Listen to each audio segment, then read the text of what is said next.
Today we are going to discuss about the different barriers to inclusive education. So there are basically three, that is attitudinal, physical and instructional. Barriers means hindrances or let's say difficulties which come in the way of children who are disabled or differently abled. The first barrier to inclusive education is attitudinal barrier. Now, attitudinal barrier refers to the negative attitudes of teachers, parents, students, peer groups, society, and marginalized groups. Now, all of them are having a negative attitude towards the children who are differently abled or disabled. Because of this, they end up discriminating such children, which leads to discouragement of them and it becomes a serious barrier to their learning.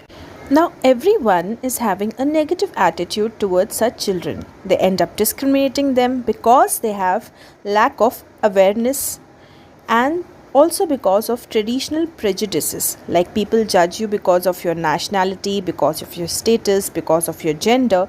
Similar way, they also judge you based on your disability, and they think that it is pointless to send such children to school or to even have or think about an inclusive school. They feel it is pointless, and such beliefs are still existing in some regions. Even the teachers in the schools are having negative attitudes towards such children who are having disability.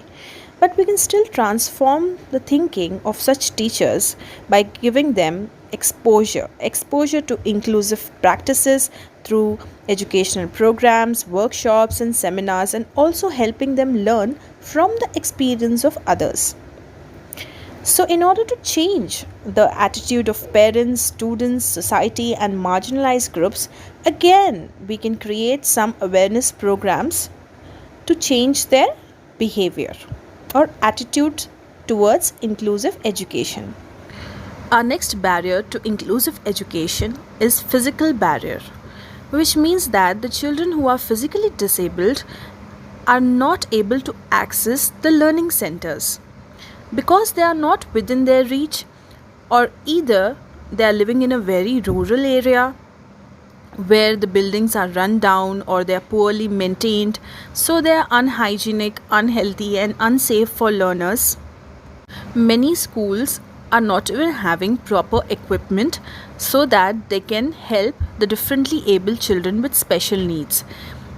There are many environmental barriers also, like there are no proper doors, proper passageways, proper stairs, ramps, and recreational areas, and this has been a major problem of students who are physically disabled.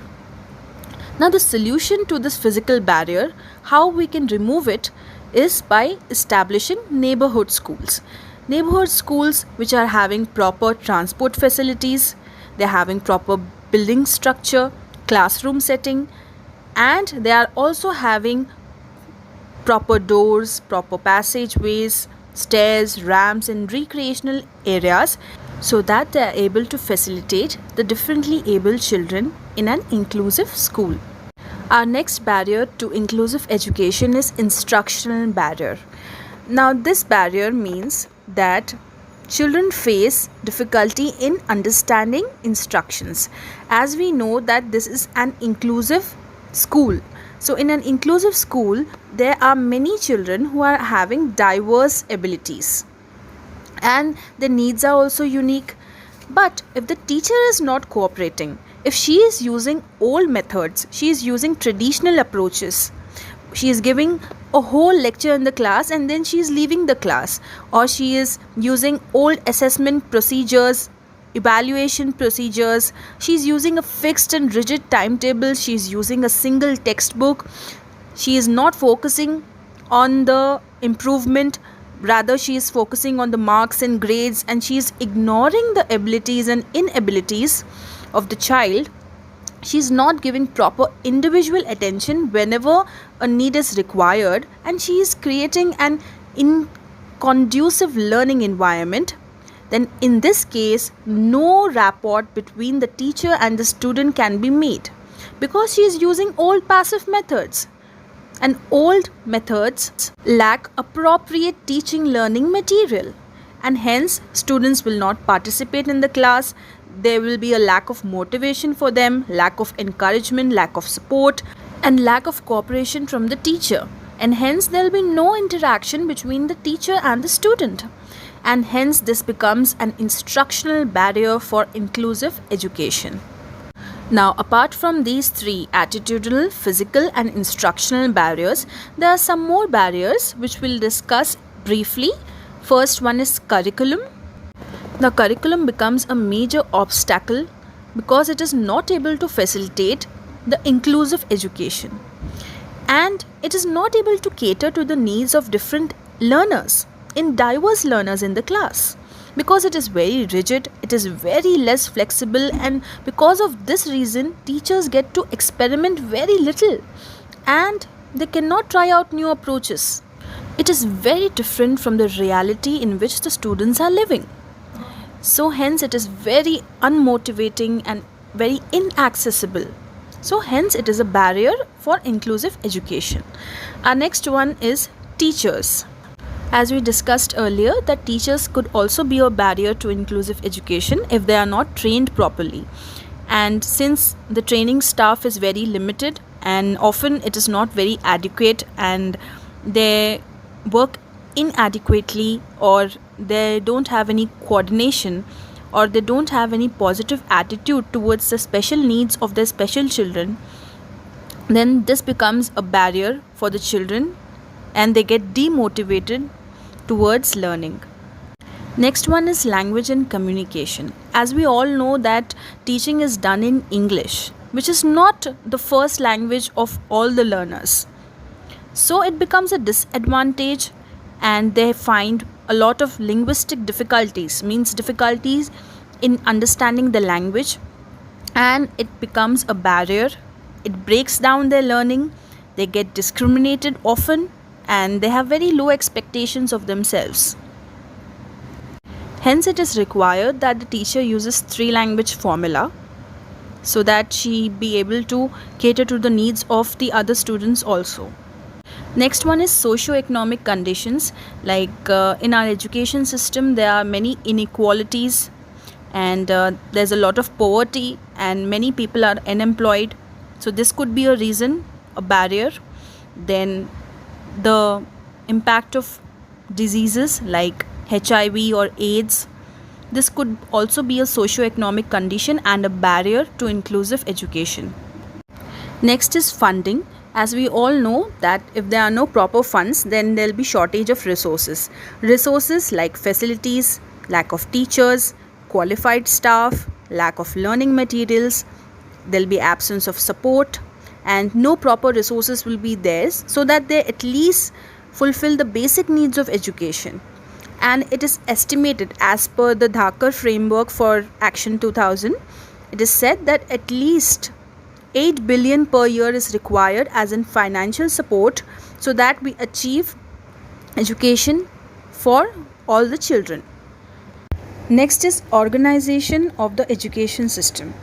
This means that education systems are centralized, means all the attention is given at the center, means at a particular place, and moreover they concentrate on how the employees are working rather than on the quality of service they are delivering.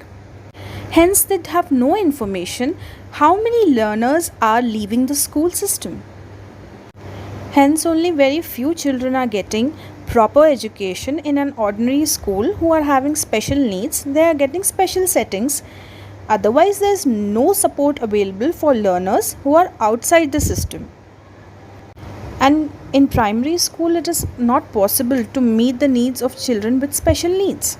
So hence organization of the education system again becomes a barrier to inclusive education. Next is policies and programs.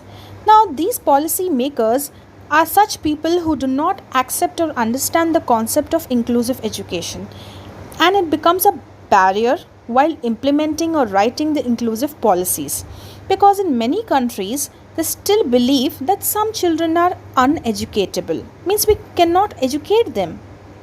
Now, such policies usually apply to such children who have a very serious intellectual disability. In many countries, the Ministry of Education does not take the responsibility of children with special needs or a specific group of learners. And in many countries, the responsibility of such special needs children is not taken by the Ministry of Education. Instead, it is given to some other authority. And because of this, a situation occurs that the learners who are differently abled or disabled, they cannot participate in the mainstream education and they do not get equal opportunities for the further education or their employment. So hence these policies and programs again become a very big barrier for inclusive education. Last but not the least, we have inadequate knowledge.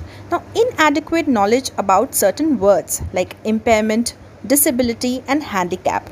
There's a difference between the three of them, and it is required that a teacher must know the difference so that she can respect the area of disability of their learners. So, the first one is impairment. Now, impairment is only the damage of tissues. Now, this impairment can be cured if proper measures are taken. If we know the limitations, we can impose and we can also compensate on it, or we can also ignore it for the person's normal functioning. So, this means that even if a person is having impairment, we can take measures and still that person can work on it and function normally.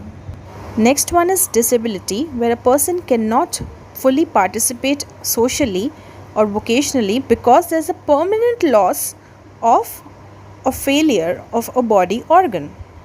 But because he's having this condition, it does not mean that he or she cannot overcome this disability.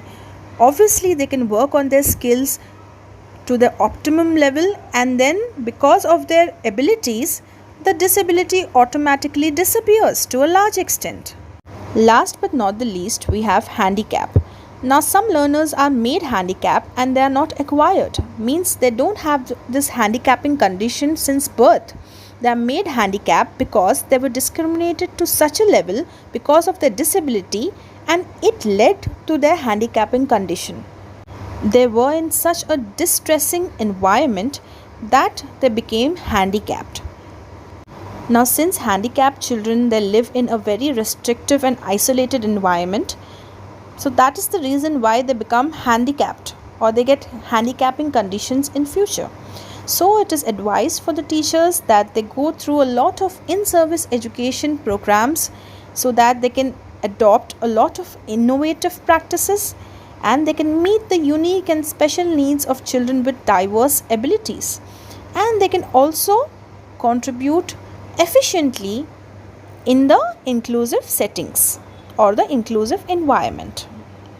If you understood the concept really well, then don't forget to subscribe to our channel and stay tuned for more videos on D.ed, b.ed, m.ed and also MA English topics.